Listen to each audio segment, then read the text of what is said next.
we can solve the client's problem, we can also help our creative friends to work together and create Yeah. something that's really impactful in the end. So I always joke when AI takes over graphic design, then I will be a carpenter.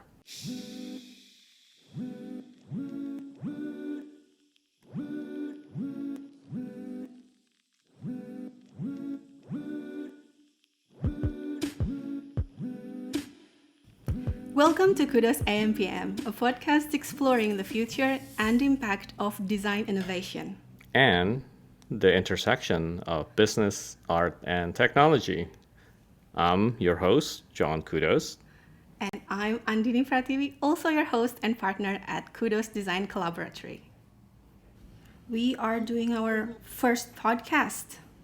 Oh my God, we've been talking so much about this moment, Yeah, and finally we're doing it. and we struggled so much to come up with a name. And I just remembered something that I've been thinking about even from 10 years ago. 10 How, years. 10 years ago. That's right. Yeah, I've been thinking about how I don't really sleep much, and Same here. That's the only yeah. way to go.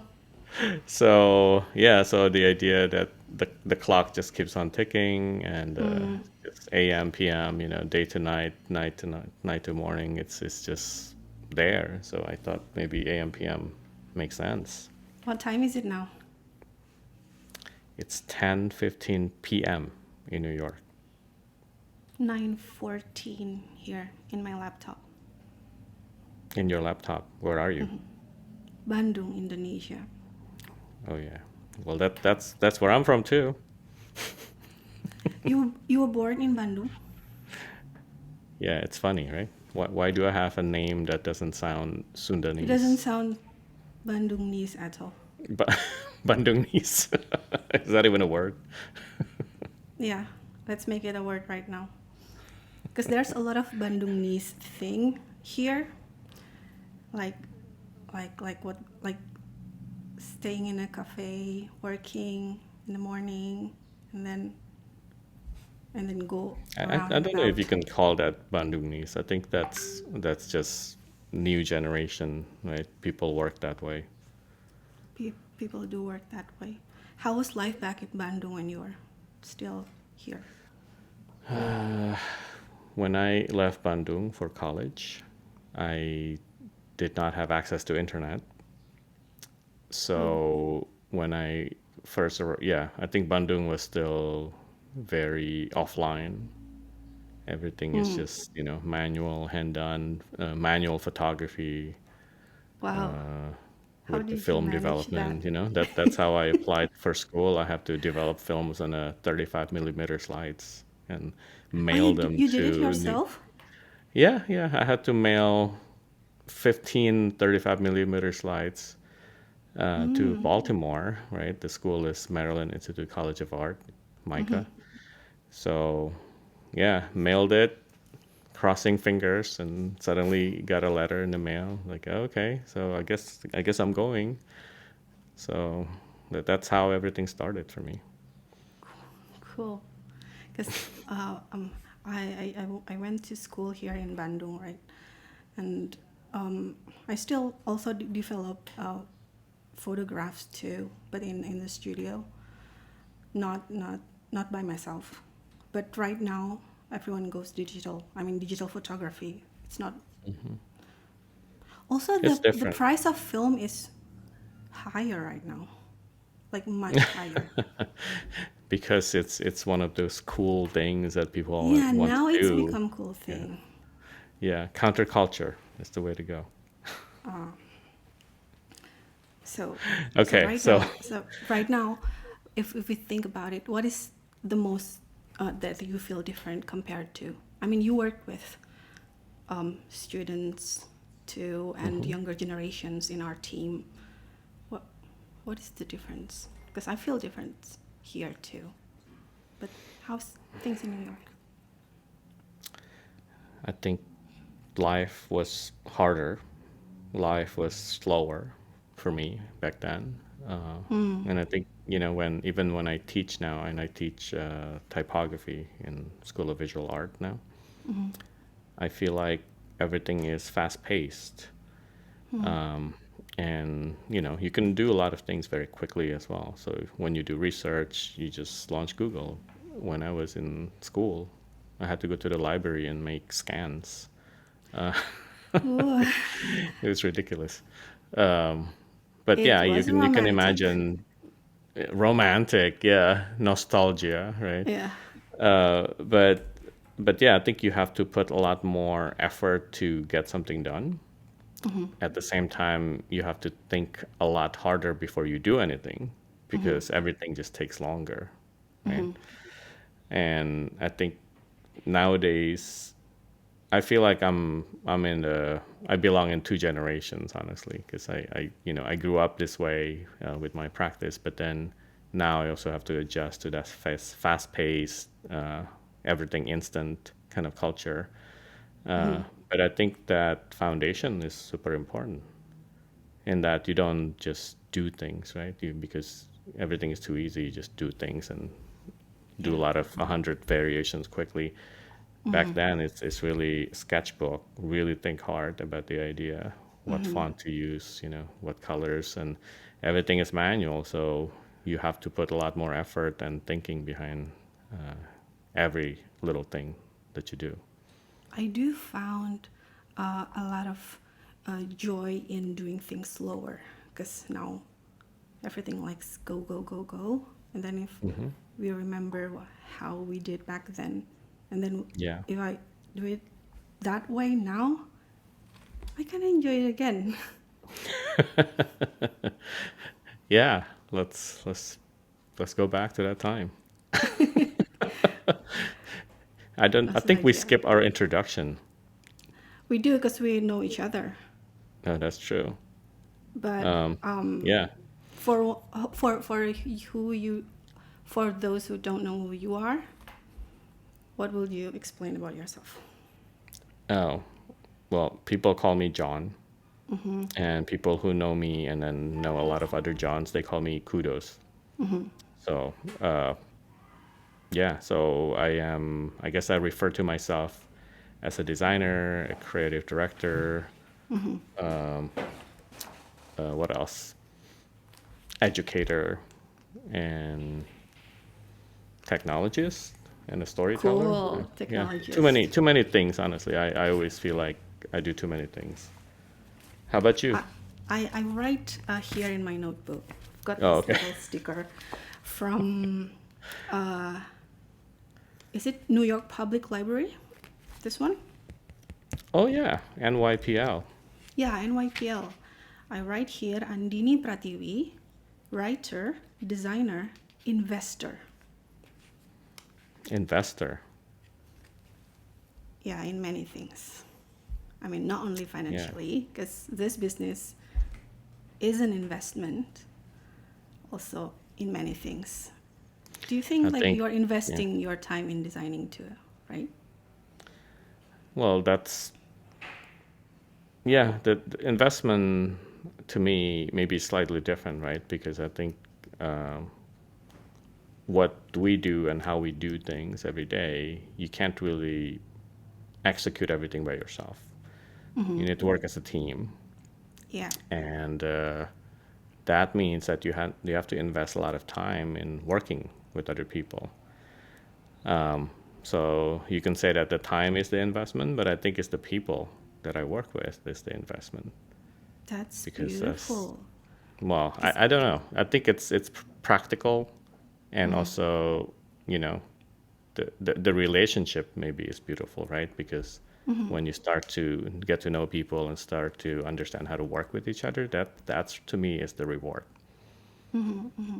I mean now, um, even to make a relationship, to nurture friendship, to have a good collaboration, we have to. There's an effort to do that. It doesn't happen like in a day quickly. I mean, we know each other for so long until becoming a partner. So you don't really believe in soulmates? Ooh, I think. Oh, this is, I have a theory about soulmates. So Okay. there are not only one soulmate. I mean, the general theory is that they're soulmate and this is the one, but I believe that there are soulmates in several aspects in our life. There can be soulmates in, work, in life, in, creative pursuits, other creative pursuits. I mean, I've been lucky that when I play musical instruments with someone, and then that person is the one I married now. So it's like blending two things into one. Yeah. Nice. So I've been lucky that way. Do you believe in soulmate? Uh, I don't know if I believe in soulmates, but I believe in happenstance, that certain things happen for a reason, right? So I didn't meet my partner because we played music together. I think in my case, I was a student working really late in the studio, and then she was there too. And Ooh, yeah, is that romantic? I don't know. I that's think like the it's more like, definition of anime characters. They meet in a library. They're cramming session. oh, They anime help. characters. That's right. Yeah. Yeah, I guess it's a very classic romantic story, and yeah, and I think we find common thread in the things that we're interested in. I guess that's very romantic, right? Yeah. And sort of found a way to complete each other for the things that we're lacking, like we each lack. So It now can't that's be very more romantic. romantic than that. I mean, listening to it, I couldn't focus on our podcast. I want to listen to the whole story. Maybe that's for another episode. Another Because episode, yeah. it's nice. I mean, Kiki also partner in Kudos, and also contribute in other sectors. Uh, our focus too.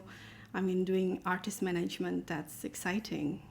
It completes us. Yeah, yeah. Well, I think the idea of complete is also something we always think about, right? I think that feeling that you're not complete is what drives you further, right? You're looking for something more or something else. But I think to put it in the context of what we've been doing as a team, as a company, it's always that desire to be more complete or to be able to complete the gap, right? Complete the missing pieces. Like water, it fills the gap. Like water, it evens out, but also there's a lot of power in in that moment when you try to fill that gap together, right? And a lot of these things happen naturally. So it's we I think we always try to we always have passion, right? We have outside of design. I believe that it in within each one of us there's an artist, there's a desire to create something, and to And me, there's a gardener in you. the gardener, yeah, I say that a lot too. It's like sowing seeds and planting things. But I think that idea that you sort of see things or potentials and you begin to cultivate that and see where it goes, right? And it's not a very forced process in that I don't feel like, oh, to run the business I have to do A B C to Z. It's more that we try to find things that we each are interested in and provide that space, the room to grow. And to me, something like that requires a lot of courage because you do have to take a risk. You have to invest in the possibility of something interesting happening from that idea that the passion could become something.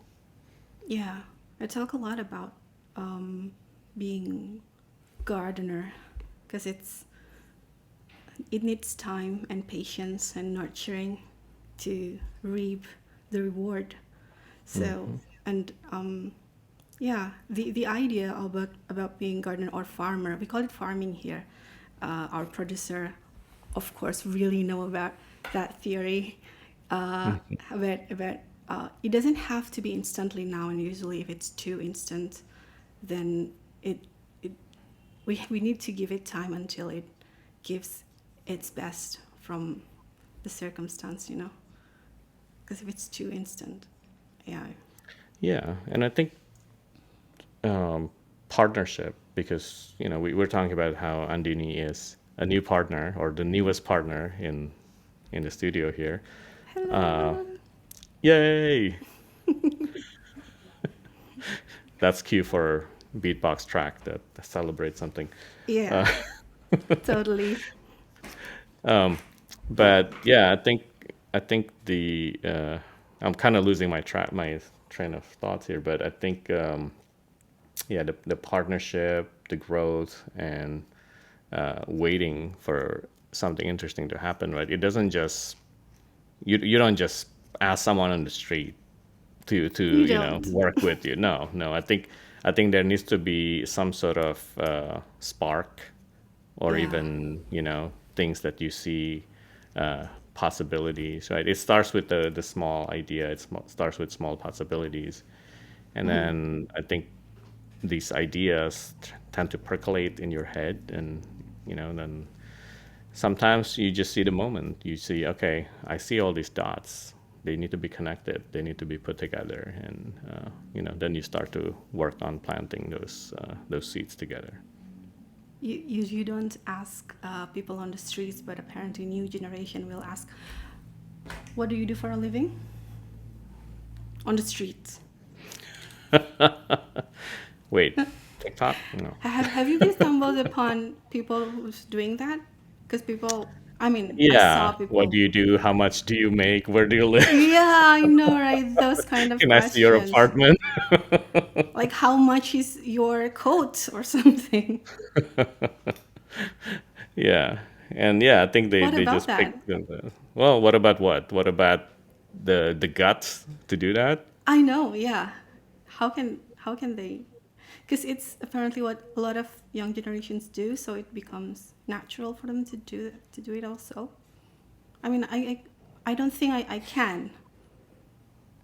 It's also a different platform, when I think when we shoot videos, it's very, I mean, that's a social media platform, really, when you do it that instantly, and you see how people react in that moment, right? And you're waiting for the right kind of reaction. But that's also, to me, maybe that's kind of a knee-jerk reaction to things, right? And sometimes you get lucky with the reaction, other times you don't, or most of the time you don't. But I think when we're talking about just asking people on the street, to me, there is a chance, that could be the Yeah, person. But yeah, I think the more you get to know someone, uh, the more you realize, okay, I think there's some connections here, or maybe there's some potentials of being able to do things together or work on things together. So that's how I see it. and you can also keep trying because I've heard this one story about this pawang hujan. I don't know what you call it in English, because there's this Yeah. always successful pawang hujan. Uh, so let's call it rain magician or something, and it always works. And what's the secret? Because this pawang hujan was dancing, how he did it, and he just answered like he will keep dancing until it rain, because it will rain eventually. So he is always successful. So I think the idea of keep trying because it will come out eventually, it's refreshing to me, because sometimes we give up before it's time to give up. Yeah. Uh, well, there's hope in there. There's the idea of believing in something so deeply, right? But I think it sounds more like the Pawang Hujan actually truly believes, right? And then that belief manifests into reality. Yeah. And I mean, that's actually in the professional world, where when we think about our day-to-day work with our clients, uh, that works too. Believing that, okay, we can do this, or convincing them that we can do something. But obviously, in our case, you can't just do that without the knowledge or the Yeah, understanding that we can actually make it happen, right? yeah. Uh, But but I believing in mean, it is it's half also the not just battle. a one. It's also not like one person's belief, right?